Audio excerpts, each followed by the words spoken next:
Hello, this is Jenny Cartwright from Sales and Telesales Solutions.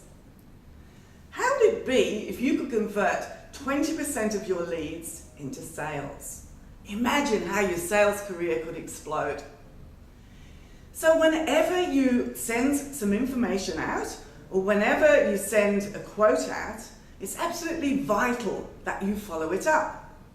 Now I can hear you saying, oh, but that's the scary part, I don't want to do that, that's where the rejection comes in. I know, I've been there myself. But it's so important to follow up, because if you don't, you get 1% of people responding to you. And if you do follow up, you can actually convert 20% of those leads into sales. So I'm going to give you 3 tips today that are going to help you do that. The first thing I want you to do is, in that letter or in that quote, you're going to actually say that you're going to follow up the person in 3 to 5 days. Now this does 2 things.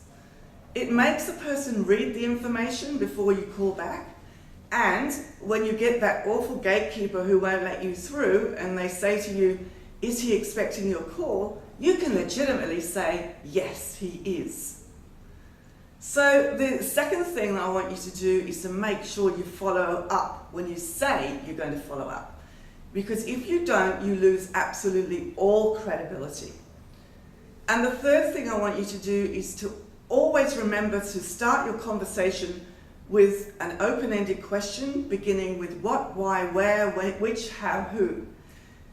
If you start with a closed question and do the postal inspector check, like, did you get the information? Then you're only going to get yes or no, and the conversation goes nowhere. So if you remember just these 3 tips only and practice them this week, you'll be much more successful. So have an outrageously successful week.